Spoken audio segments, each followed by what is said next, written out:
السلام علیکم ورحمۃ اللہ وبرکاتہ. بسم اللہ والصلاۃ والسلام علی نبینا محمد وعلی آلہ وصحبہ اجمعین ومن تبعهم بإحسان إلی یوم الدین وبعد. قال المؤلف رحمہ اللہ. باب اللہ تعالیٰ کے انعامت و احسانات کا شکریہ. ارشاد الہی ہے وَلَئِنْ أَذَقْنَاهُ رَحْمَةً مِنَّا مِنْ بَعْدِ ضَرَّاءٍ مَسَّتْهُ لَيَقُولَنَّ هَذَا لِي وَمَا أَظُنُّ السَّاعَةَ قَائِمَةً وَلَئِن رُجِعْتُ إلى ربي إن لي عنده للحسنى فلننبئن الذين كفروا بما عملوا ولنذيقنهم من عذاب غليظ. اور اگر تکلیف پہنچنے کے بعد ہم اسے اپنی رحمت کا مزہ چکھاتے ہیں تو کہتا ہے یہ تو میرا حق تھا اور میں نہیں سمجھتا کہ قیامت کبھی آئے گی. اور اگر میں واقعی اپنے رب کی طرف لوٹایا گیا تو میرے لیے وہاں بھی خوشحالی ہے. پس کفر کرنے والوں کو ہم ضرور بتائیں گے کہ وہ کیا کام کرتے ہیں اور انہیں ہم سخت عذاب سے دوچار کریں گے. مجاہد رحمہ اللہ نے ھذا لی کی تفسیر میں فرمایا ھذا بعملی وانا محقوق بہ، یہ مال و دولت تو میری محنت و کاوش کا نتیجہ ہے اور میں اس کا مستحق ہوں. ابن عباس رضی اللہ عنہ اس لفظ کی تفسیر میں فرماتے ہیں لا ریدو من عندی، اس کی مراد یہ ہے کہ یہ مال تو ہے ہی میرا. آیت مبارکہ انما اوتیتہ علی علم عندی، کہ یہ مال مجھے میرے علم کی بدولت ملا ہے. کی تفسیر میں قتادہ رحمہ اللہ نے علی علم منی بوجوہ مقاصد، یعنی وہ کہتا ہے کہ یہ مال مجھے کمائی کے تجربے اور علم کی بدولت ملا ہے. دوسرے اہل علم نے اس آیت کی تفسیر میں کہا وہ کہتے ہیں کہ یہ مال و دولت مجھے اس لیے ملا کہ میں اللہ کے علم میں اس کا اہل ہوں. اور مجاہد کے قول کا معنی بھی یہی ہے کہ یہ مال و دولت مجھے بزرگی و شرف کی بنا پر ملا ہے. حضرت ابو ہریرہ رضی اللہ عنہ سے روایت ہے کہ رسول اللہ صلی اللہ علیہ وسلم نے ارشاد فرمایا بنی اسرائیل میں 3 آدمی تھے جن میں ایک کوڑی، دوسرا گنجا اور تیسرا نابینا تھا. اللہ تعالیٰ نے آزمائش کے عرض سے آپ نے پڑھا ابن عباس اس لفظ کی تفسیر فرماتے ہیں لا، اس میں لا نہیں ہے، یریدو، بس اس کو صحیح کرو، یریدو من عندی.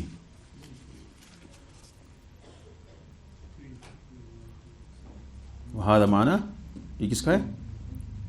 تھوڑا سا پرابلم یہاں پہ ہے. مجاہد کہتے ہیں تفسیر میں ھذا بعملی وانا محقوق بہ، پھر اس کے بعد ہے یریدو من عندی، لا اریدو ہے نا، اس میں لا رائدہ، اس طرح سے اس کو یریدو ہے بس، یعنی چاہتا ہے، وہ یہ کہتا ہے کہ یہ میری طرف سے ہے.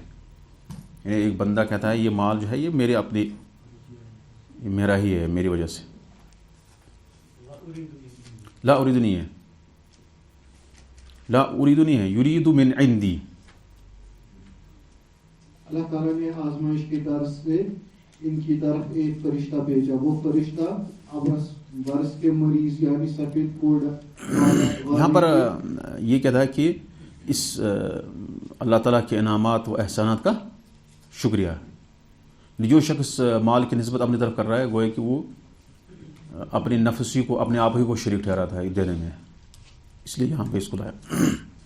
سفید کوڑ والے کے پاس آیا اور اس سے پوچھا تمہیں کون سی چیز سب سے زیادہ پسند ہے؟ مریض نے کہا اچھا رنگ اور خوبصورت جلد، اور یہ کہ مجھ سے یہ بیماری رفع ہو جائے جس کے سبب لوگ مجھ سے نفرت کرتے ہیں. پوچھا تمہیں کون سا مال زیادہ پسند ہے؟ اس نے کہا اونٹ یا گائے. راوی اسحاق کو ان دونوں لفظوں کے بارے میں تردد ہے کہ کون سا لفظ اس نے کہا. چنانچہ اسے حاملہ اونٹنی دی گئی اور فرشتے نے دعا کی بارک اللہ لک فیہا، اللہ تیرے لیے اس اونٹنی میں برکت فرمائے. اس کے بعد فرشتہ کنجے کے پاس آیا اور اس سے کہا تجھے کون سی چیز زیادہ پسند ہے؟ اس نے کہا خوبصورت بال اور یہ کہ مجھ سے یہ بیماری رفع ہو جائے جس کی وجہ سے لوگ مجھ سے نفرت کرتے ہیں. فرشتے نے اس پر ہاتھ پھیرا, اس کی بیماری ختم ہو گئی اور اسے خوبصورت بال مل گئے. فرشتے نے اس سے پوچھا تمہیں کون سا مال زیادہ پسند ہے؟ اس نے کہا اونٹ یا گائے. چنانچہ اسے حاملہ گائے دے دی گئی. فرشتے نے دعا کی بارک اللہ لک فیہا, تیرے لیے اللہ اس گائے میں برکت فرمائے. اس کے بعد وہ فرشتہ نابینا کے پاس آیا اور اس سے کہا تجھے کون سی چیز زیادہ پسند ہے؟ اس نے کہا یہ کہ اللہ تعالیٰ مجھے میری بینائی لوٹا دے تاکہ میں لوگوں کو دیکھ سکوں. فرشتے نے اس پر ہاتھ پھیرا تو اللہ تعالیٰ نے اس کی بینائی لوٹا دی. فرشتے نے کہا تمہیں کون سا مال زیادہ پسند ہے؟ اس نے کہا بکریاں. چنانچہ اسے حاملہ بکری دے دی گئی. کچھ عرصہ بعد اونٹنی نے خوب بچے دیے. گائے اور بکری نے بھی خوب بچے جنے.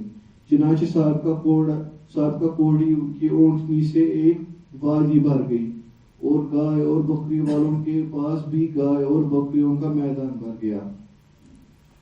پھر وہ فرشتے ابرص کوڑے کے پاس اس کی پہلی شکل و صورت میں آیا اور کہا میں مسکین غریب آدمی ہوں, میرا زاد راہ ختم ہو گیا ہے.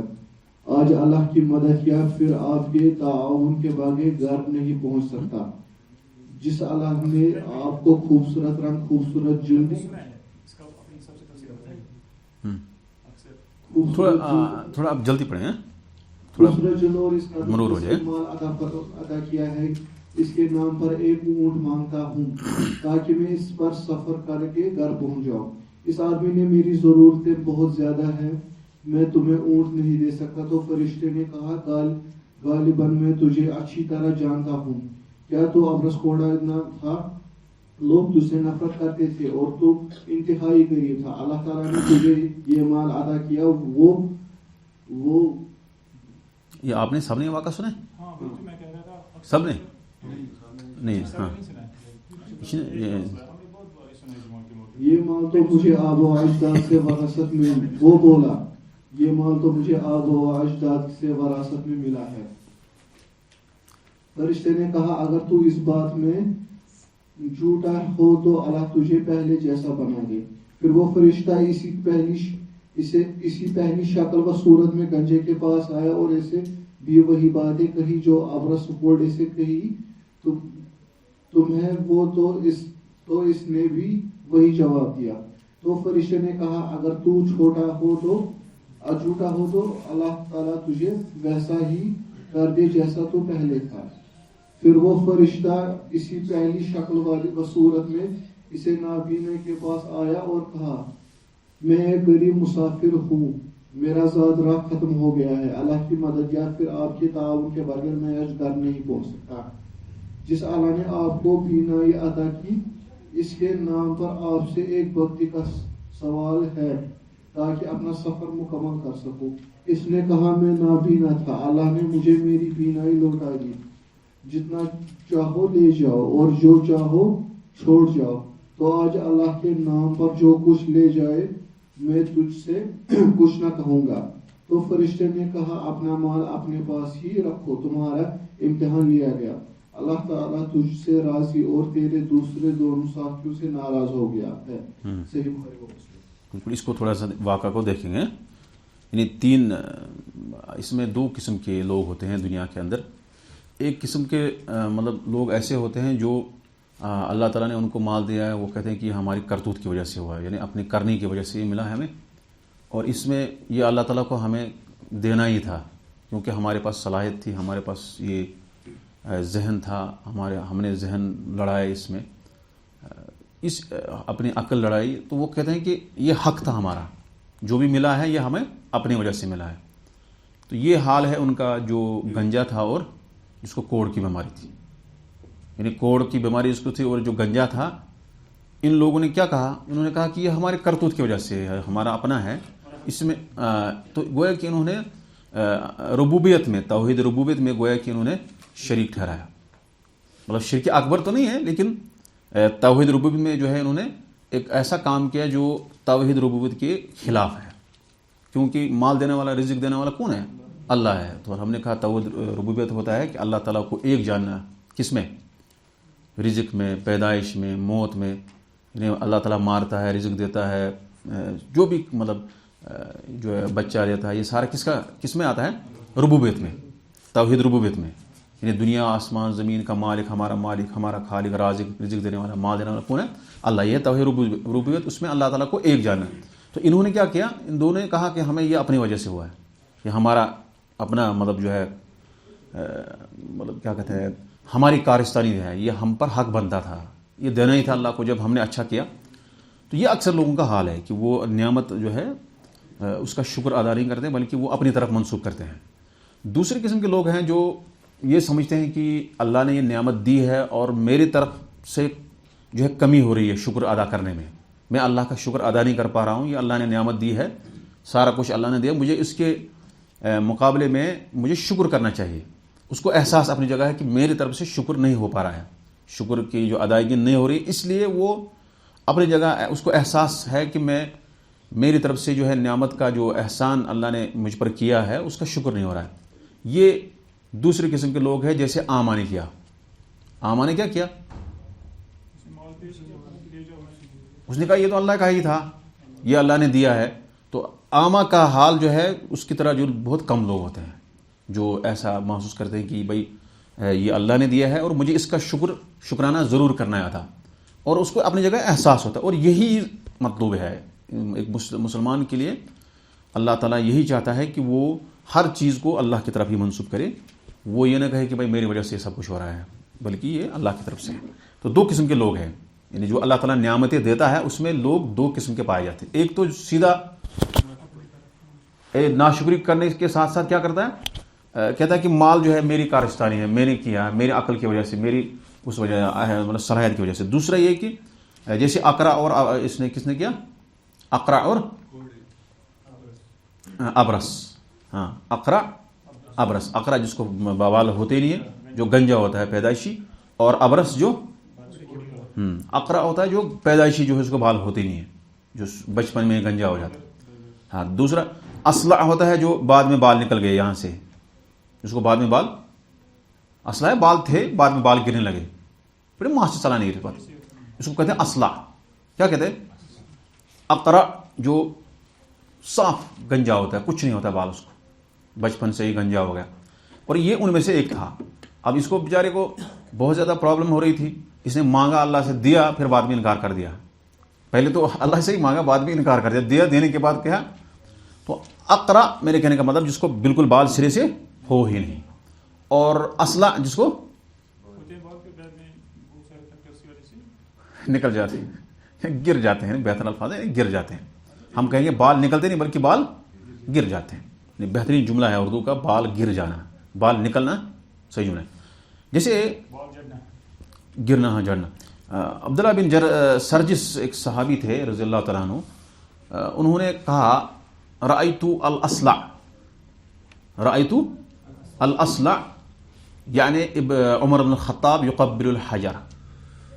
صحیح روایت ہے. عبداللہ بن سرجس کہتے ہیں کہ میں نے اصلع کو دیکھا، یعنی کہ عمر بن الخطاب کو وہ حجر اسود کو چومتا ہے. اصلع کیا ہوتا ہے؟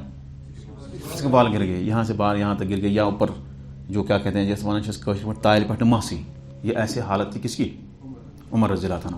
یہ عیب نہیں تھا، یہ بلکہ ایک مطلب جو ہے ان کو اس میں کوئی عیب نہیں ہے. اصلع جو ہے عمر فاروق رضی اللہ عنہ، ان کے اس پہ بال نہیں تھے یہاں سے یہاں تک، یہاں بھی نہیں تھے، اور ان کی جو ہے حالت انہوں نے بیان کی کہ ایسا ہے.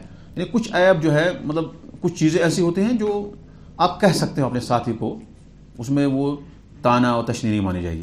تو میں نے کہنے کا مطلب اقرا اور اصلع میں کیا فرق ہے. تو اقرا ہے نا جس کو سرے سے بال ہوتے ہی ہیں، اور ان میں سے یہی اقرا جو ہے اس نے اللہ سے مانگا اور بعد میں اس نے نعمت کا انکار کر دیا. اسی طرح سے جو اس کو کوڑ کی بیماری تھی، ابرس، اس کو مطلب کوڑ کی بیماری تھی، اس نے بھی جو ہے احسان فراموشی کی. لیکن آما نے اللہ کا احسان جو ہے اس نے مانا، اس نے شکریہ ادا کیا، اور وہ دوسری قسم کی ہے. یعنی اس طرح کے لوگ، یہی مطلوب ہے اسلام کے اندر کہ جو بھی نعمت ہے اس کو اللہ کی طرف اضافہ کرو. تو کتنی قسم ہے؟ یعنی نعمت کے حوالے سے لوگوں کی کتنی قسمیں ہیں؟ ایک قسم جو بالکل مکر جاتی ہے، دوسرا جو اور ان کو احساس بھی ہوتا ہے کہ اس پہ مجھے شکر ادا کرنا چاہیے. ایک نعمت کا مطلب انکار یہ بھی ہوتا ہے، طریقے بہت سارے ہیں، بہرحال یہاں پہ وہ نہیں ہے. مطلب ایک ہوتا ہے کہ اس کے بچے ہیں، وہ کہتا ہے کچھ نہیں دیا، کچھ نہیں کرتے ہیں، یہ بھی ناشکری ہے. اس کا بچہ اچھا کام کرتا ہے، اس کو بچے مطلب اس کی خدمت بھی کرتے ہیں، اس کی بیٹیاں مطلب بچیاں کیا کہتے ہیں، بچے سارے لوگ اچھا کرتے ہیں، اس کو کماتے بھی ہیں، پھر بھی وہ کہتا ہے کچھ نہیں کرتے. یہ ناشکری ہے. یہ کیا ہے؟ یہ احسان فراموشی. بچہ کام کرتا ہے اچھا، آپ کو شکر ادا کرنا چاہیے کہ جتنا آیا کر رہا ہے ٹھیک ہے. یہ نہیں کہ آپ ہر ایک کو گھومتے پھرتے لوگوں میں کہیں گے یہ کچھ نہیں کر رہا ہے، اس کو کچھ نہیں آتا ہے، یہ کام کرتا ہے، بیٹھے رہتا ہے. ایسا نہیں کرنا ہے، یہ ناشکری میں مانا جائے گا. بہت ساری چیزیں ہیں جو ناشکری کے کیا کہیں گے صورتیں، شکلیں بہت ہیں. تو یہاں بہرحال دو چیزیں ہیں. اگر کوئی شخص اضافت کرتا ہے کسی بھی کام میں، اگر اس نے کامیابی کی، اگر اس کو اپنی طرف اضافت کرتا ہے، گویا کہ اس نے اللہ کی ربوبیت میں کیا شرک کیا. اور اللہ کی ربوبیت میں شرک کرنا سب سے سنگین جرم مانا جاتا ہے. اس لیے ایسے چیزوں سے انسان اصل میں اکثر تو جو ہے انسان جہالت کی بنیاد پر کرتا ہے. اس کا کیا مقصد ہوتا ہے کہ لوگوں میں اپنے آپ کو بڑا کر کے دکھانا. اس کو ہوتا ہے اندر سے تھوڑا احساس. اگر سرے سے ہی احساس نہیں ہوگا تو پھر وہ تو خطرہ ہے. باب نمبر 50. اولاد ملنے پر اللہ کے ساتھ شرک کرنا. ارشاد الہی ہے اولاد ملنے پر اللہ سے شرک کرنا. اللہ کے ساتھ شرک کرنا. ٹھیک. اولاد نہ ملنے پر، نہ ملنے پر، یعنی اولاد تھا نہیں، بعد میں اللہ نے دیا، پھر کہا کہ یہ نہیں دیا اس نے. ہاں. فلما آتاكما صالحا جعل له شركاء فيما آتاكما فتعالى الله عما يشركون. جب اللہ تعالیٰ نے انہیں صحیح و تندرست بچہ دیا تو انہوں نے اس عنایت میں دوسروں کو اللہ کا شریک ٹھہرایا. بس اللہ تعالیٰ ان شرکیہ باتوں سے جو یہ کرتے ہیں بلند تر ہے. ابن حزم رحمہ اللہ کہتے ہیں مسلمانوں کا اس بات پر اتفاق ہے کہ جس نام میں غیر اللہ کی عبدیت کا اظہار ہو وہ حرام ہے. مثلا عمر اور عبد العمر اور عبد الکعبہ وغیرہ. البتہ عبد المطلب اس سے مستثنی ہے کیونکہ اس کا معنی غلام کا ہے. یہ لفظ اس معنی میں مستعمل نہیں جو اللہ کے مستعمل ہے میں زبر. شاباش. مذکورہ بالآیات کی تفسیر میں حضرت ابن عباس رضی اللہ عنہ فرماتے ہیں جب آدم علیہ السلام آپس میں ملے تو آدم و حوا علیہ السلام آپس میں ملے تو ہوا حاملہ ہوئی. ابلیس ان کے پاس آیا اور کہنے لگا میں وہی ہوں جس نے تمہیں جنت سے نکالا. تم میری بات مانو ورنہ میں اس کے سر پر 12 سینگا کے 2 سینگ بنا دوں گا جن کی وجہ سے یہ بچہ تمہارے پیٹ چیر کر نکلے گا. میں یہ کروں گا، میں وہ کروں گا. ایسی باتیں کر کے انہیں خوب ڈرایا، دھمکیاں، اور کہا تم اس بچے کا نام عبد الحارث رکھنا. چنانچہ حضرت آدم و حوا علیہ السلام نے اس کی بات نہ مانی اور بچہ مردہ پیدا ہوا. حوا دوبارہ حاملہ ہوئی تو شیطان نے آ کر پھر وہی بات کہی، لیکن آدم و حوا علیہ السلام نے اس کی کوئی بات نہ مانی اور بچہ مردہ پیدا ہوا. پھر جب حوا تیسری مرتبہ حاملہ ہوئی تو شیطان پھر آیا اور وہی باتیں کرنے لگا. ان کے دل میں بچے کی محبت پیدا ہوئی اور انہوں نے بچے کی ولادت کے بعد اس کا نام عبد الحارث رکھ دیا. یعنی جعل له شرکاء فیما آتاہما کا معنی ہے. ابن ابی حاتم ہی نے اسے بسند حضرت قتادہ رحمہ اللہ سے بیان کیا ہے. وہ اس آیت کے متعلق فرماتے ہیں کہ آدم و حوا نے شیطان کا صرف کہا مانا تھا، اس کی عبادت نہیں کی تھی. نیز ابن ابی حاتم ہی نے بسند صحیح مجاہد رحمہ اللہ سے لَإِنْ آتَيْتَنَا صَالِحًا کی تفسیر میں یہ بیان کیا ہے کہ آدم اور حوا کو خدشہ تھا کہ مبادا ہمارا بچہ انسان نہ ہو. حضرت حسن بصری اور سعید رحمہ اللہ عنہما وغیرہ سے بھی اس قسم کے اقوال مروی ہے. مسائل اصل میں یہ واقعہ ضعیف ہے، مطلب صحیح نہیں ہے. سب سے پہلے یہ واقعہ ہے نا یہاں پر کہ آدم علیہ السلام اور ہوا کو شیطان تیسری مرتبہ آیا، پھر انہوں نے اس کے بعد تیسری مرتبہ مانی ہے، پہلے نہیں مانا، پھر دوسرے مرتبہ بھی نہیں مانا، تیسری مرتبہ انہوں نے اس بات کو مانا ہے۔ یہ بات اصل میں اکثر علماء اس کو کہتے ہیں یہ موضوع من گڑت ہے، کیوں اس میں ایک شرک کی آمیزش لگ رہی ہے، لگ رہی نہیں؟ جیسے تیسرا آپ پڑھے پھر سے، اگر پھر جب وہ تیسری مرتبہ آپ پڑھو تو آپ ہاں، پھر جب وہ تیسری مرتبہ حاملہ ہوئی تو شیطان پھر آیا اور وہی باتیں کرنے لگا، ان کے دل میں بچے کی محبت پیدا ہوئی اور انہوں نے بچے کی ولادت کے بعد اس کا نام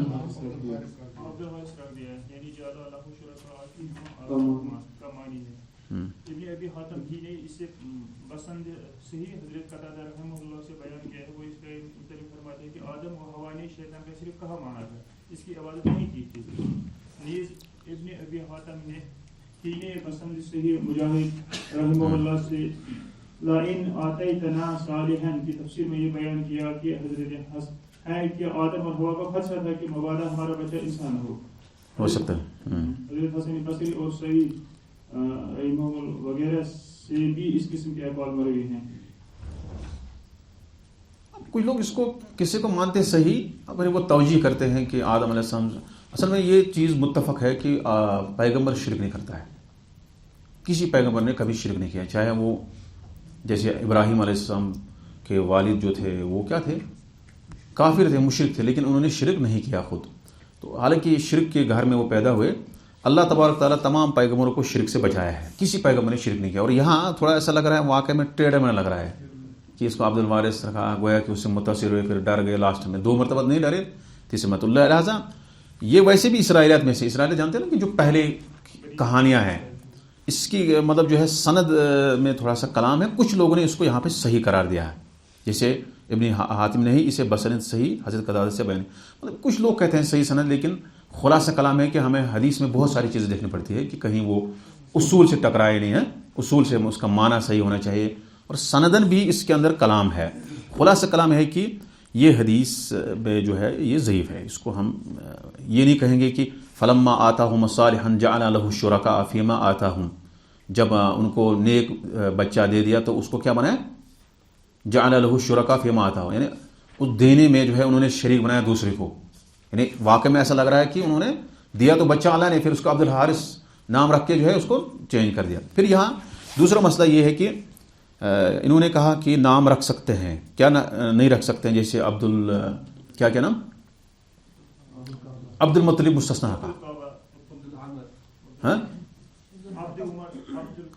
یا عبد النبی، عبد اس طرح سے عبد الکعبہ، یہ نام سارے نہیں رکھ سکتے سوائے کس کے، یہ انہوں نے کہا مؤلف نے، لیکن سارے نام عبد المطلب رکھنا بھی درست نہیں ہے، یعنی آج بھی کوئی نہیں رکھ سکتا۔ مطلب ہوتا ہے کیا، غلام، لیکن وہ عبد ہوتا ہے غلام، مطلب جو ہے مطلب کا، لیکن تھا وہ غلام کس کا، مطلب کا، وہ غلام تھا، جیسے میں نے آپ سے پہلے کہا تھا میں نے، کیونکہ اصل نام تھا شیبہ، کیونکہ بال نکل آئے تھے چھوٹے میں وہ، لیکن وہ غلام تھا اس کا، تو اس غلام کی وجہ سے اس کو نسبت کی گئی، لیکن پھر بھی ایسا نام رکھنا درست نہیں ہے۔ راجح قول یہ ہے کہ عبد المطلب نام رکھنا درست نہیں ہے، کیونکہ اس میں عبودیت کی اضافت کس طرف ہو رہی ہے، اس کی طرف۔ اب آپ کہیں گے کہ ہم نے سابقہ درس میں پڑھا تھا تعیس عبد الدینار و عبد الدراہم، صح، عبد الدراہم رکھ سکتے نام، نہیں رکھ سکتے، بلکہ یہ اللہ تعالیٰ نے فرمایا کہ ہلاک ہو گیا جو دینار کا پجاری ہے، نہ کہ اس کا عبد الدینار نام ہے۔ عبد الدینار کسی کا نام نہیں ہے، عبد الدینار دینار کا بندہ نام نہیں ہے، عبد الدراہم کیونکہ، لیکن وہ پجاری بن گیا کس کا، پیسوں کا، جس کو کہتا ہے نا یا خدا یا پیسہ، اٹھتا پیسہ، وہ اسی وجہ سے اللہ تبارک نے اس کی وعید میں کہا کہ تعیس، تو ہلاک ہو گیا، جو دینار کا پجاری بن گیا وہ ہلاک ہو گیا، لہذا وہ عبد وہاں پہ نام نہیں ہے کسی کا، وہاں پر صرف یہ بتانا مقصود ہے کہ یہ اسی کا غلام بن چکا ہے، نہ کہ اس کا نام ہے۔ لہذا نام کسی میں ہم اس طرح کے نام رکھنے سے ہمیں پرہیز کرنا ہے۔ عبد نبی، عبد رب نبی کہہ سکتے ہیں، اس طرح سے نام رکھ سکتے ہیں عبد رب نبی، لیکن عبد جو جس میں عین بعد آ نا غلامیت کا، وہ اللہ کی طرف ہی کر سکتے ہیں ہم، عبد اللہ، عبد الرحیم، عبد الرحمن، عبد الکریم، عبد المنان، اس طرح سے۔ کیوں، ابھی آگے یہ بتائیں گے کہ اللہ کے، اب جب انہوں نے کہا کہ بھائی اس طرح نام رکھا ہوا، اس کے بعد جو ہے انہوں نے اسماء حسنہ کا ذکر کیا ہے کہ اللہ کے بہترین کون کون نام ہے جن کی وجہ سے آپ عبد لگا کے اپنا نام رکھ سکتے ہیں بندے کو۔ یہاں پر خلاصہ کلام کیا ہے اس باب کا، وہ یہ ہے کہ اللہ یعنی اولاد ملنے پر اللہ کے ساتھ شرک کرنا، یعنی اللہ جب کسی کو بچہ دیتا ہے یہ تو سب سے بڑا انعام ہے، سب سے بڑا انعام ہے کہ کوئی اللہ تعالیٰ جو ہے کسی کو بچہ دیتا ہے، اس کے بعد جو ہے اس پر یہ فرض بنتا ہے کہ اس کو اچھا نام رکھ دے، اچھا نام دے، یعنی شرکیہ نام نہیں دے، یہ نعمت کا شکرانہ ہے۔ یعنی اللہ نے بچہ دیا، اب وہ شکریہ ادا کرنا چاہتا ہے، کس انداز سے کرے گا وہ؟ اس شکریہ کے کئی انداز ہیں، کئی طریقے ہیں، لیکن اس میں سے ایک اہم طریقہ ہے کہ جب بھی بچہ پیدا ہوئے تو کیا کریں؟ اس کا اچھا نام رکھیں، اس کو شرکیہ نام نہیں رکھے، یہ غلام فلاں کا ہے، یہ غلام حسین ہے، غلام قادر ہے، اس ساری چیزیں جو ہیں یہ تھوڑا سا اچھا نام دو، عبد النبی ہے، عبد الکعبہ ہے، عبد المطلب ہے، یہ عبد الحارث، اس سارے کیا کہتے ہیں ان چیزوں سے انسان کو پرہیز کرنا ہے، کیونکہ اس سے بچے کا اثر، نام جو ہے اس کا اثر بچے پر پڑتا ہے، اور اس سے آپ کا یہ ہوگا، سب سے پہلے والدین جو ہے شکریہ نہیں کرتے ہیں، یعنی اچھا نام رکھنا یہ کفرانی نعمہ میں سے مانا جائے گا اگر اچھا نام نہیں رکھا، کیونکہ ایک بچہ آیا تھا اور عمر رضی اللہ عنہ نے ایک شکایت کی تھی نا، انہوں نے باپ نے شکایت کی تھی نا، کہا کہ یہ مجھے ایسا کرتا ہے، پھر اس نے بچے نے کہا، کیا کہا؟ شاباش، بچے کا نام اس کیڑے پر رکھ جیسے جو گوبر پہ بیٹھتا ہے، صحیح۔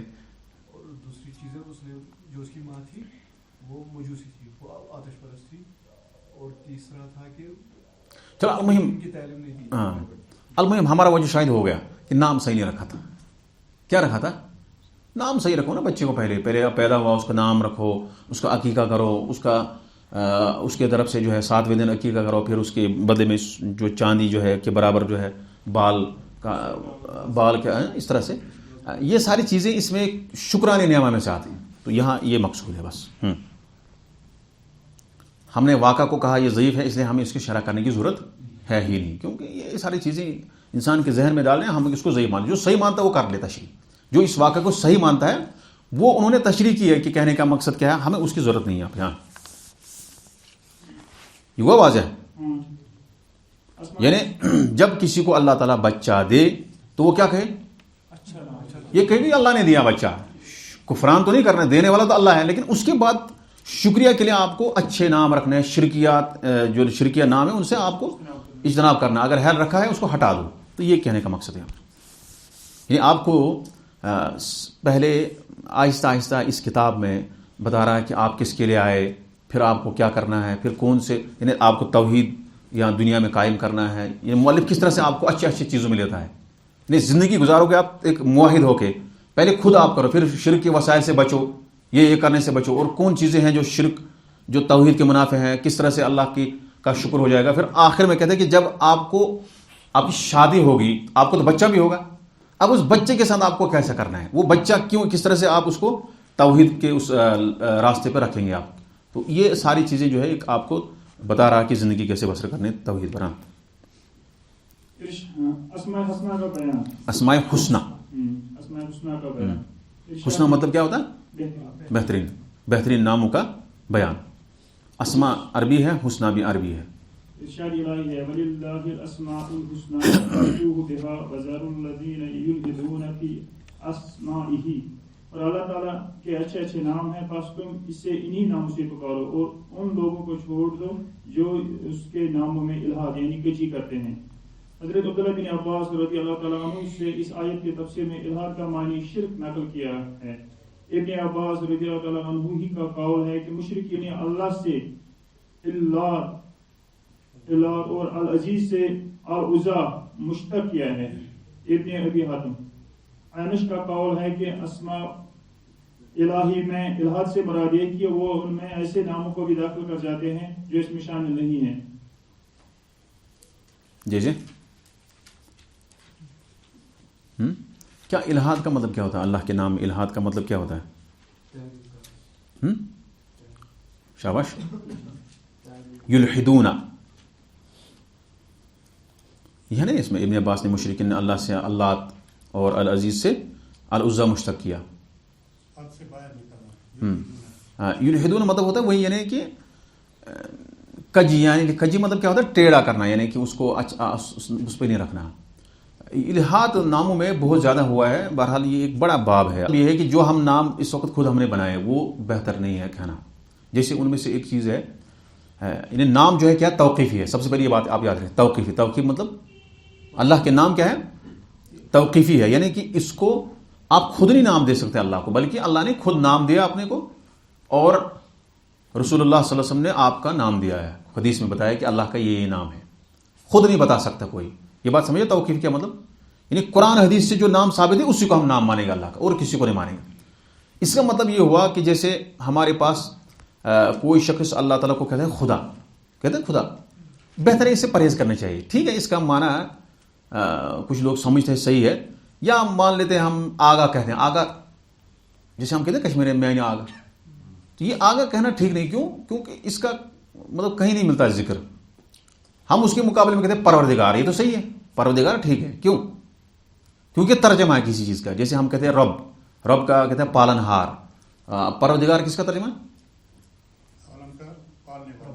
اسی کا مطلب پروردگار, رب. اس طرح سے یعنی رب پروردگار کوئی غلط نہیں, لیکن اس کے مقابلے میں آگا کہنا, خدا کہنا, اسی طرح سے بھگوان کہنا, یہ ساری چیزیں مطلب درست نہیں ہے. حالانکہ بھگوان کہنے میں کیا مسئلہ ہے؟ بظاہر تو لگتا ہے کہ ترجمہ ہے بھگوان, وہ بھی اوپر اللہ ہی کو کہتا ہے. لیکن ایسے نام جو ہے قرآن حدیث میں ثابت نہیں, کیونکہ اللہ کے نام جو ہے یہ توقیفی ہے. یہ قرآن حدیث سے جو نام آیا ہے اسی نام سے ہم اللہ کو پکاریں گے. اسی کے لیے اللہ تعالیٰ نے فرمایا وَلِلَّهِ الْأَسْمَاءُ الْحُسْنَى فَادْعُوهُ بِهَا. اللہ کے بہترین نام ہے, آپ انہی ناموں سے اللہ کو پکارو. بہترین نام کس نے بتائے؟ قرآن میں. اور کس نے بتائے؟ حدیث میں. کچھ نام ایسے ہیں جو اللہ نے بتائے ہی نہیں ہیں. جیسے میں نے پہلے صاحب کے درس میں کہا کہ قیامت میں, ہاں کچھ اللہ تعالیٰ نے کسی بندے کو بتا دیا, اس نے نہیں بتایا ہمیں. کسی پیغمبر کو بتایا لیکن دوسرے کو نہیں بتایا. ایسے بہت زیادہ. جیسے مثال کے طور پر ہم ایک دعا پڑھتے ہیں, بہت زیادہ پریشانی کسی کو ہو جائے, وہ اس کو دعا ایک پڑھنے, اللہم انی عبدک, شاباش, وابن عبدک وابن امتک ناصیتی بیدک ماضٍ فی حکم عدل فی قضاؤک اسألک بکل اسم ہوا لک سمیت بہ نفسک او انزلتہ فی کتابک. میں ہر اس نام کا کو وسیلہ بنا کر آپ سے مانگتا ہوں, ہر اس نام سے جو آپ کا ہے. ہم نے کہا نا اللہ کے نام وسیلے لا سکتے ہیں, اللہ کی صفات وسیلے. میں آپ کو ہر اس نام سے مانگتا ہوں. سمیت بہ نفسک, جس نام سے آپ نے آپ کو رکھا ہے, جو آپ کو نام رکھا ہے موسم. او انزلتہ فی کتابک, یا وہ نام آپ نے کسی کتاب میں آپ نے نازل کیا, کسی پیغمبر کو بتایا. او علمتہ احد من خلق, یا کسی مخلوق کو آپ نے سکھایا, ہم کو تو پتہ یہاں نہیں ہے. او استأثرت بہ فی علم الغیب عندک, یا جو نام آپ نے اپنے علم غیب میں رکھا ہے اس سے بھی میں کیا کرتا ہوں. کتنا بہترین دعا ہے. یعنی جو نام ہے قرآن میں, حدیث میں, کسی کو سکھایا, کسی کو آپ نے بتایا, علم غیب میں رکھا, ان سارے نام کو میں کیا لاتا ہوں وسیلہ. اور سب سے بہترین وسیلہ یہی ہے اسماء و صفات. اعمال کے بعد اپنے عمل کو وسیلہ لانا اور اسماء و صفات کو وسیلہ, یہ سب سے اہم ہے. پھر کیا کہتا ہے, اب استأثرت به فی علم الغیب عندک ان تجعل القرآن العظیم ربیع قلبی ونور صدری وشفاء وذہاب ہمی وغمی. یعنی وہ اب اس کے بعد یہ سارا کرنے کے بعد کیا کہتا ہے کہ میرا غم, میرا ہم جو ہے, میری جتنے بھی غم ہے, پریشانی, اس کو دور کر دینا. لیکن وسیلہ کتنا لایا, بہت لمبا وسیلہ ہے. کتنا پہلے پڑھا, تو پہلے انسان جب دعا کرتا ہے, دعا کرتے وقت انسان ڈائریکٹ جو ہے, جیسے بعض لوگ کہتے ہیں کہ بھائی آپ ولیوں کے پاس جاؤ, ہم کہتے ہیں ولیوں کے پاس جانے کی ضرورت نہیں ہے, لیکن آپ اللہ کے پاس بھی ڈائریکٹ نہیں جاؤ. آپ پہلے سورہ فاتحہ پڑھو, آپ پہلے درود اللہ کے حمد بیان کرو. پہلے دعا کرنے کا طریقہ کیا ہے, سورہ فاتحہ پڑھو, اس کے بعد درود ابراہیم, اس کے بعد دعا کرو. اگر اس کے بعد ہم اس طرح کا دعا پڑھیں گے, اس طرح کے لمبے الفاظ کہیں گے, تو یہ زیادہ بہتر ہے. کیونکہ دعا ہی کس کے لیے ہے, غم پریشانی جب ہوئے کسی کو تب وہ یہ دعا پڑھے گا. اور یہ دعا ہر ایک کو یاد ہونی چاہیے. ٹھیک ہے, یہ دعا جو ہے ایسے نہیں کرنا, یہ یاد کرنا. ٹھیک ہے, ان تجعل القرآن ربیع قلبی ونور صدری وشفاء وذہاب ہمی وغمی. بہت اچھی دعا ہے, ہم نے بہت پہلے کیا تھا یاد, اس کو کروایا تھا یاد. تو اس سے جو ہے انسان لکھے گا, آپ لکھو گے, آپ لکھنا تھوڑا سا دقت ہو جائے گا, ابھی تھوڑا ہمیں لیٹ ہو جائے گا, انشاءاللہ بعد میں لکھتے ہیں. میں بتاؤں گا انشاءاللہ یہ کہاں ملے گا آپ کو, یا میں گروپ میں اس کو سینڈ کرتا ہوں. تو ہم نے کیا کہا کہ کچھ نام اللہ نے نہیں بتائے، کچھ اپنے پاس ہیں کچھ نہیں ہے، لیکن ہر نام کو اس طرح سے آپ وسیلہ لا سکتے ہیں، اور وہی نام آپ اللہ کو اسی نام سے پکاریں گے جو اللہ نے قرآن اور حدیث میں بیان کیا. اس کے علاوہ انسان کو پرہیز کرنا چاہیے جو اس میں معنی صحیح ہے. یہ مطلب ہے اگر انسان ہاں آگے پڑھیں. دیکھو یہاں آمش کا قول ہے، پڑھیں نا اس قول کو. آمش کا قول ہے کہ اسماء الہی میں الہات سے مراد یہ کہ وہ تھوڑا نزدیک ہے کہ وہ ان میں ایسے ناموں کو مائک کر جاتے ہیں جو اس میں شامل نہیں ہے. دیکھو میں یہ پڑھوں گا. آمش کا قول ہے کہ اسماء الہی میں الہات سے مراد یہ ہے کہ وہ ان میں ایسے ناموں کو بھی داخل کر جاتے ہیں جو اس میں شامل نہیں. دیکھو اب اسی میں تعریف، اس کو انڈر لائن کیجئے. اسی میں پتا ہے کہ اسماء اللہ کے ناموں میں الہات کا مطلب کیا ہے. اللہ کے ناموں میں الہات کا مطلب کیا ہے یہ آمش نے بتا دیا. ایسے نام آپ داخل کرو جو اس میں، کہاں سے کیسے پتا چلے گا؟ یہ قرآن حدیث سے آپ دیکھیں گے نا کہ یہ نام اللہ کا نہیں ہے. آپ خود ہی نام دے دو گے اللہ کو، وہ نہیں مانا جائے گا. مسائل اللہ تعالیٰ کے اسماء کا اثبات ہے. اللہ تعالیٰ کے سب نام اچھے ہیں. اسماء حسنہ کے ذریعے دعا مانگنے کا حکم آیا ہے. جو جاہل اور ملحد ان کا انکار کریں ان سے معارضہ نہیں کرنا چاہیے. اسماء الہی میں الہات کی تفسیر بیان ہوئی. الہات کرنے والے کے لیے وعید تحدید کا پتہ چلا. میں ایک چیز دیکھ رہا تھا کہ یہاں پر انہوں نے جو کہا نا حضرت عبداللہ بن عباس سے آیت کی تفسیر میں الہات کا معنی شرک نقل کیا ہے. ابن عباس ہی کا قول ہے کہ مشرکین نے اللہ سے لات اور العزیز سے عزا مشتق کیا. انہوں نے کہا کہ اللہ کہاں سے نکلا ہے؟ انہوں نے کہا لات کہاں سے نکلا ہے؟ جو لات لفظ لات ہے اللہ وہ کہاں سے نکلا ہے؟ اللہ سے. اسی طرح سے انہوں نے کہا العزا لفظ عزیز سے نکلا، حالانکہ یہ درست نہیں ہے. العزا افرأیتم اللات کیا ہے؟ افرأیتم اللات والعزا ومناۃ الثالثۃ الاخری. یہاں پہ لات تو ہم نے پہلے بتا دیا کہ لات کون تھا، بتا دیا تھا نا. ہاں لات میں نہیں، لات کون تھا وہ ستو گول کر کے. ہاں اب لات کہاں سے آیا ہے؟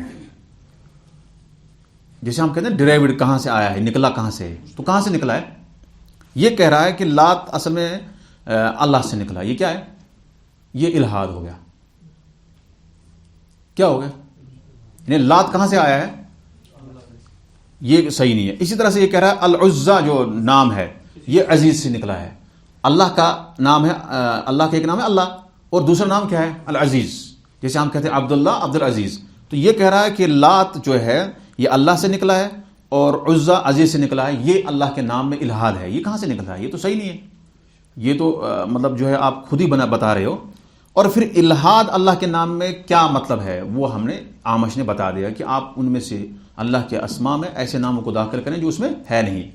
اب اللہ کے ناموں میں اور چیز میں بھی مطلب وہ ہوتا ہے الہاد، وہ یہ ہے کہ اللہ کے نام کو کچھ بھی نہیں سمجھنا.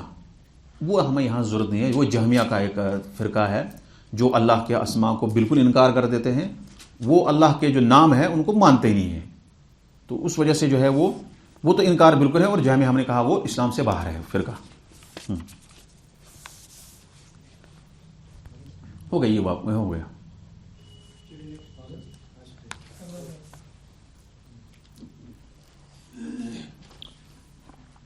باب نمبر 12. باب سلام علی اللہ کہنے کی ممانعت. ممانعت ایوہ. حضرت عبداللہ بن مسعود رضی اللہ عنہ کہتے ہیں کہ نماز میں جب ہم نبی صلی اللہ علیہ وسلم کے ساتھ ہوتے تو ہم السلام علی اللہ من عبادہ السلام علی فلان و فلان، اللہ تعالیٰ پر اس کے بندوں کی طرف سے سلام ہو، فلاں فلاں شخص پر سلام ہو کہتے. تو نبی صلی اللہ علیہ وسلم نے فرمایا لا تقولوا السلام علی اللہ فإن اللہ هو السلام. السلام علی اللہ نہ کہا کرو کیونکہ اللہ تو خود السلام یعنی سلامتی والا ہے. صحیح بخاری و مسلم. اتنا ہی باب ہے نا، سب سے چھوٹا باب لگ رہا ہے یہ. یعنی یہاں پر آپ یہ نہیں کہے کہ لا تقولوا السلام علی اللہ. آپ نہیں کہہ سکتے السلام علی اللہ. کیوں؟ سلام کا مطلب کیا ہے؟ سلامتی. اللہ تعالیٰ کو سلامتی آپ کیوں مانگے؟ یہ تو سلام اس کو کی جاتی ہے جو حاجت مند ہو. یعنی ایک مسلمان دوسرے کو سلام کرتا ہے کیونکہ وہ اس کا حاجت مند ہے، اللہ کو اس کی حاجت نہیں ہے. اور دوسری بات، اللہ السلام جو ہے اللہ کی صفت ہے. کیا ہے؟ اللہ کا نام ہے، اللہ کا نام ہے سلام. جیسے عبد السلام کہتے ہیں نا، سلام اللہ کی ایک صفت ہے. اور دوسری بات یہ کہ جب جنت میں جائیں گے جنتیوں کو اللہ تعالیٰ کہے گا السلام علیکم، وہ کیا کہیں گے؟ اللہم انت السلام ومنک السلام. پڑھتے تو ہم نماز میں یہاں پہ ہے، لیکن جب جنتی جنت میں جائیں گے وہاں اللہ ان کو سلام کریں گے، وہاں جنت میں تو وہ کہیں گے اللہم انت السلام ومنک السلام. تو یہاں مسائل پڑھے تھوڑا سا ان میں سے تھوڑا وضاحت ہو. سلام کی تفسیر و وضاحت بیان ہوئی. یہ کلمہ مسلمانوں کو ایک دوسرے کے لیے تحفہ ہے. یہ کلمہ اللہ تعالیٰ کے بارے میں کہنا درست نہیں. اللہ تعالیٰ کے بارے میں یہ لفظ نہ کہنے کی علت و سبب کا پتہ چلا. اس تحیہ کی تعلیم جو اللہ تعالیٰ کے لیے زیبا اور لائق ہے، یعنی التحیات للہ والصلوات والطیبات. واضح ہے. ٹھیک. باب 53. اے اللہ اگر تو چاہتا ہے تو مجھے بخش دے کہنے کا. اب یہاں کہتا ہے کہ اس باب کا توحید سے کیا تعلق ہے. یہ جو باب السلام علی اللہ کہنے کی ممانعت، اس کا توحید سے کیا تعلق ہے؟ کوئی بتا سکتا ہے؟ شاباش. جب کہ کوئی اللہ تعالیٰ پہ سلام جو بھیجے گا تو اس کو حاجت میں مناتا ہے، تو کیونکہ اللہ تعالیٰ حاجت میں یہ حاجت کی ضرورت اس کو نہیں ہے، تو یعنی کہ اگر کوئی سلام بھیجے گا تو وہ اس کو مطلب وہ کسی اور سے حاجت مانگ رہا ہے اس پر سلامتی بھیجنے کا، جو کہ صحیح نہیں ہے، جو شریک. السلام علیکم. یہ ٹھیک ہے، میں ایک دن پڑھ رہا تھا، وہ ایک چیز پڑھ رہا تھا، لیکن حالانکہ اس کا مقصد ان لوگ اپنے حساب سے سمجھتے ہیں نا. ہاں، آپ کو کچھ ہے، آپ کے پاس کچھ توجہ کہ کیوں یہاں پر اس کو توحید میں لایا ہے؟ ہم نے کہا نا کہ اللہ کیا جو ہے اللہ کو اچھے نام سے مخاطب کرنا. یعنی اللہ اگر ہم کہیں گے السلام علی اللہ تو اس کا مطلب ہے کہ یعنی اللہ کے جو اس میں اللہ کی ایک تنقیص پائی جاتی ہے. یعنی اللہ کی جو صفات ہے، اسما ہے، وہ کیا ہے؟ یعنی اللہ تعالیٰ کسی چیز کا محتاج نہیں ہے. اللہ تعالیٰ کے صفت میں سے ایک صفت کیا ہے؟ غنی. اللہ کا ایک نام ہے نا، عبد الغنی بولتے ہیں نا، الغنی. تو اللہ تعالیٰ بے نیاز ہے. اللہ کا ایک نام، اگر ہم کہیں گے کہ السلام علی اللہ تو اس کا مطلب کیا ہو گیا؟ اس کا مطلب اللہ تعالیٰ محتاج ہے. جب ہم نے کہا وہاں کیا کہا ہم نے اللہ کے ایک نام کیا ہے؟ عربی میں بولو نا، عربی میں اس کو بولو عبد الغنی، جیسے ہم بولتے ہیں الغنی بولتے ہیں نا، عبد الغنی. تو الغنی اللہ کا نام ہے. اگر ہم یہاں پر کہیں گے السلام علی اللہ، اس کا مطلب اللہ تعالیٰ محتاج ہوا. یہاں سے نام اللہ کا کیا ہے؟ گویا کہ ہم غنی میں ہم نقص پیدا کرتے ہیں. تو یہ اس وجہ سے اس میں لایا ہے کہ اللہ کے نام، اللہ تعالیٰ کو انہی ناموں سے آپ مخاطب کریں جن میں کہیں اللہ کی نقص کہیں نہیں ہونی چاہیے، کہیں اللہ تعالیٰ کا کوئی ضرورت آپ سمجھیں کہ اللہ تعالیٰ محتاج ہے. تو اگر ہم یہاں کہیں گے السلام علی اللہ تو وہاں الغنی کا جو نام ہے اس میں کجی ہو جائے گی. کجی ہم نے پڑھا نا ابھی، الہاد ہو جائے گا. اس میں ہم نے ٹیڑھا پن اختیار کیا، ہم نے اس کا معنی صحیح نہیں کیا. ایسا نہیں کہہ سکتے کہ سلام ہم مطلب سلام کس کے لیے بولتے ہیں؟ آپس میں لوگوں کے لیے یا باقی کسی چیز کے لیے.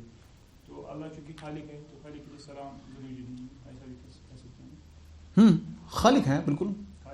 سلام تو مطلب برکت طلب کرنا، سلامتی وغیرہ وغیرہ. ہاں بالکل بالکل بالکل بالکل صحیح ہے صحیح. باب نمبر 3. اب وجہ مناسبت کیا ہے اس باب سے، اس کو کیوں لائے اس کتاب التوحید میں؟ وہ میں نے آپ کو بتایا کہ ہم نے کہا کہ توحید کی ایک کیونکہ اس میں اللہ کا جو اسما ہے ان کے اندر نقص پایا جاتا ہے. جب ہم کہیں گے السلام علی اللہ، اللہ کا نام ایک غنی ہے، اور اگر ہم اللہ کے نام میں اگر ہم کچھ کریں تو وہ شرک مانا جائے گا. کیونکہ توحید کی تیسری قسم کیا ہے؟ توحید اسما صفات. اللہ تعالیٰ کو اسما میں اکیلا جاننا اور صفات میں اکیلا جاننا، یعنی اللہ کے جو نام ہیں ان کو ماننا، ان کو تسلیم کرنا ویسے جیسے اللہ نے کہا ہے. اس میں باب چھوٹے ہیں، اس سے زیادہ وضاحت بھی نہیں ہے، لیکن تھوڑا سا مطلب مسئلہ آپ دیکھیں کیسے مناسبت دیکھیں ہم زیادہ. باب 53. اے اللہ اگر تو چاہتا ہے تو مجھے بخش دے کہنے کا حکم. حضرت ابو ہریرہ رضی اللہ عنہ سے مروی ہے کہ رسول اللہ صلی اللہ علیہ وسلم نے فرمایا لا يقول أحدكم اللهم اغفر لي إن شئت اللهم ارحمني إن شئت ليعزم المصلحة فإن الله لا مكره له. تم میں سے کوئی یوں دعا نہ کرے کہ یا اللہ اگر تو چاہتا ہے تو مجھے بخش دے، یا اللہ تو چاہتا ہے تو مجھ پر رحم فرما، بلکہ اللہ تعالیٰ سے پورے وثوق سے سوال و دعا کرے، کیونکہ کوئی اللہ تعالیٰ کو مجبور کرنے اور اس پر دباؤ ڈالنے والا نہیں ہے. اور ہے وَلْيُعَزِّمِ الرَّغْبَةَ فَإِنَّ اللَّهَ لَا يَتَعَاظَمُهُ شَيْءٌ أَعْطَاهُ. اور چاہے کہ وہ اللہ تعالیٰ سے بڑی بڑی رغبت اور خواہش کرے، کیونکہ اس کے ہاں کوئی چیز بڑی نہیں.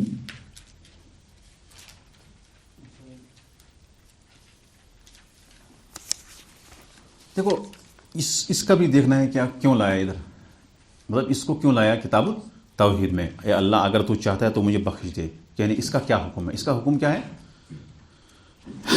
سب سے پہلے اس کا حکم ہے یہ حرام ہے، یہ کہنا جائز نہیں ہے. کیوں؟ آپ اللہ کے سامنے کھڑے ہو جاتے ہو، گویا کہ اپنے آپ کو آپ ذلیل نہیں سمجھتے ہو. سب سے پہلے بات یہ ہے کہ آپ اپنے آپ کو کیا سمجھتے ہو؟ اپنے آپ کو بڑا سمجھتے ہو. آپ کہتے ہو اللہ سے اگر کرو گے قبول کرو، نہیں کرو مت کرو. یہ کیا ہوا؟ یہ تو آپ جو ہے احسان کرتے اللہ پر، یعنی دعا کرنے والا گویا کہ احسان کرتا ہے. اگر آپ چاہو گے تو کر لو معاف، اللہم اغفر لی ان شئت، اے اللہ مجھے معاف کرنا اگر تم چاہو گے. ایسا کرنا کیوں؟ اس میں جو ذلت ہے، یعنی آپ اپنے آپ کو ذلیل سمجھو کس کے سامنے. اور ذل جو ہے، الذل والخضوع، یہ سارے جو ہے ایسی چیزیں ہیں جس سے انسان کو توحید حاصل ہوتا ہے. یعنی وہ اپنے آپ کو ذلیل سمجھتا ہے، اپنے آپ کو چھوٹا سمجھتا ہے اللہ کے سامنے، اپنے آپ کو محتاج سمجھتا ہے. یہ کیا ہے؟ یہ ساری توحید ہے. اگر اس سے آپ اپنے آپ کو عبودیت، یہ عبودیت کے ایک حصے ہیں، یعنی یا کہیں گے آپ عبودیت کے اجزاء ہیں. اگر آپ اپنے آپ کو عبودیت سے نکالیں گے تو کیا ہو جائے گا؟ پھر آپ اللہ کے بندے نہیں رہیں گے نا. تو یہ اہم چیز ہے کہ جب بھی کوئی شخص اپنے دعا کرے اس وقت جو ہے نبی صلی اللہ علیہ وسلم فرمایا وَلْيَعْزِمَ الْمَسْأَلَةَ، وہ دعا بڑے یقین کے ساتھ کرے، بار بار اللہ تعالیٰ سے مانگے گی. جیسے کہ وہ کسی آدمی کو مانگ رہا ہے کوئی چیز، جیسے مثال جیسے چھوٹا بچہ اپنی ماں سے کچھ چیز مانگ رہا ہے، کتنی محنت کر رہا ہے وہ. تو اسی طرح سے جو ہے آپ بھی گڑ گڑائیے. اگر آپ کو نہیں ہو رہا آپ بار بار کہیے فَإِن لَمْ تَبْكُوا فَتَبَاكَوْا، اگر نہیں تو رونے کی صورتحال پیدا کیجیے، بار بار اللہ سے مانگیے. یہ نہیں کہیں کہ اللہ آپ چاہیں تو کر لیں، نہیں تو نہیں چاہے. اس سے کیا ہوتا ہے کہ آپ اپنے کو بے نیاز سمجھتے ہو اور آپ بے نیاز ہو ہی نہیں. تو یہاں اصل میں وہی مراد ہے کہ یہ حرام ہے. اب کچھ لوگوں نے کہا کہ ہم جب قبرستان میں جاتے ہیں وہاں دعا کرتے ہیں. کچھ لوگوں نے کہا حرام نہیں ہے، بس مکروہ ہے. اللہ مغفر لی ان شئت، اے اللہ مجھے مغفرت کرنا اگر تم چاہو گے. یہ دعا مطلب یہ حدیث ہے، حدیث میں اس کی ممانعت آئی ہے. کچھ لوگوں نے کہا یہ ایک قول ہے کہ حرام ہے اور یہی زیادہ بہتر قول ہے. کچھ لوگوں نے کہا یہ مکروہ ہے، یعنی ایسا کہنا مکروہ ہے. کیوں؟ ان کے پاس دلیل یہ ہے کہ وہ کہتے ہیں جب ہم قبرستان میں جاتے ہیں تو وہاں دعا پڑھتے. کیا پڑھتے؟ السلام شاباش.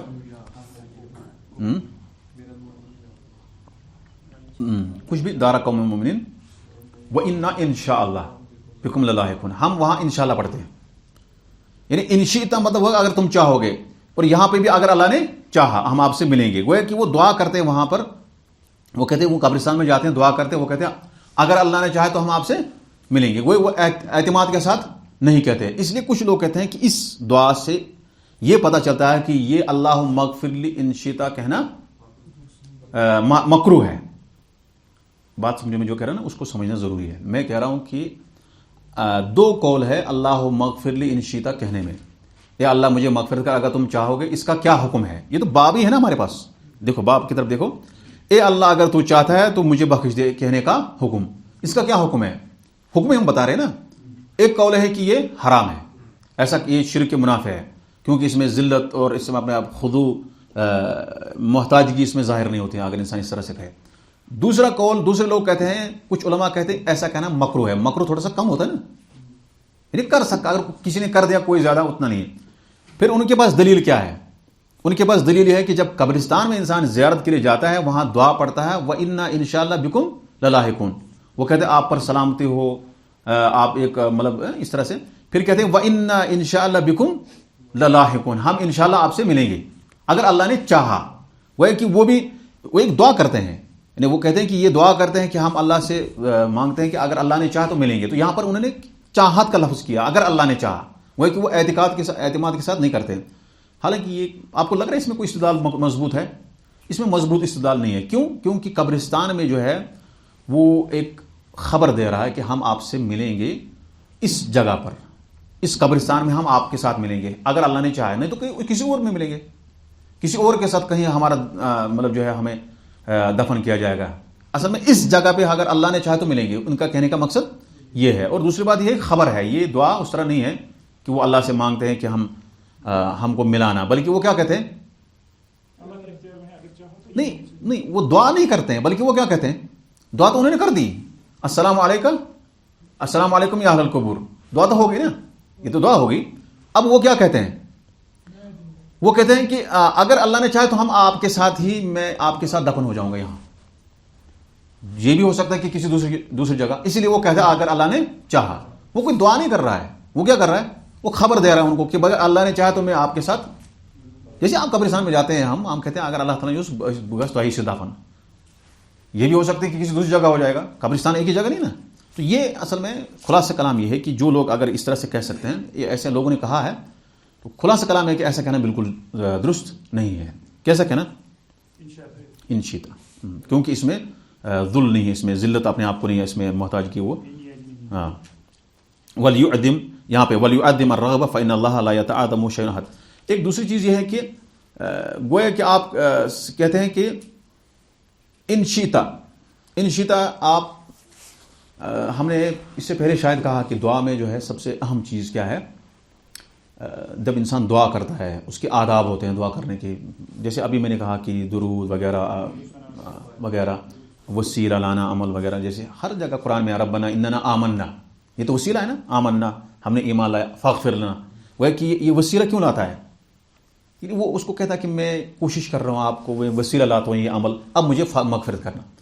یعنی ہر چیز میں اسلام کے اندر کہیں ایسا نہیں ہے کہ آپ دعا ہوا میں کریں، جیسے آپ کا دل کہیں اور ہو آپ خود غرضی سے دعا کریں. یہ کہیں اسلام کے اندر نہیں ہے، بلکہ دعا کرنا کیا ہے؟ دعا عبادت ہے، اور عبادت خود غرضی سے نہیں کی جاتی. الدعاء هو العبادہ، دعا جو ہے اہم عبادت ہے. اور دعا میں آپ یہ نہیں کہہ سکتے ہیں یہ نماز قبول کر، اگر چاہو کرو یا نہیں، اس طرح سے نہیں کہہ سکتے ہیں، کیونکہ یہ عبادت ہے. اور عبادت میں انسان کو، عبادت کے لیے سب سے اہم چیز کیا ہے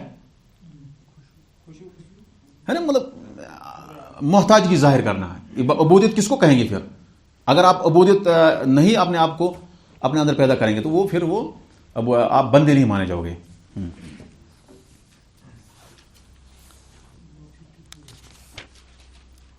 کسی کو اس میں سوال ہے؟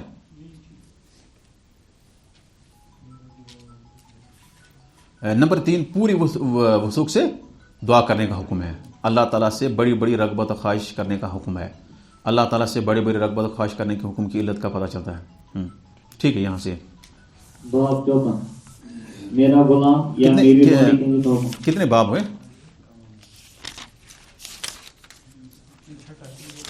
آج کا؟ بس کھانے کی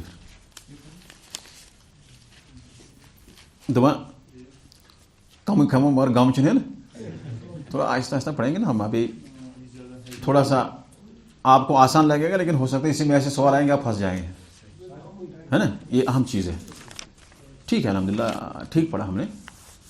تھوڑا شروعاتی ہمیں ہے. ہاں ہمیں 1 گھنٹہ ہو گیا. ہاں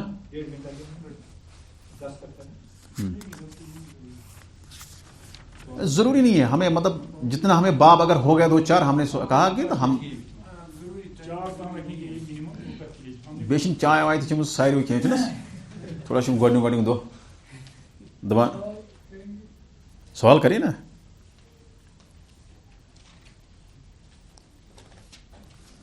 آپ کو دعا کرنی نا یاد، اللہم انی عبدک وابن عبدک وابن امتک، ہے یہ دعا یاد کرنے. یہ بھی ایک مسئلہ ہے، یہ گژھِ آسُن پگاہ یاد انشاءاللہ.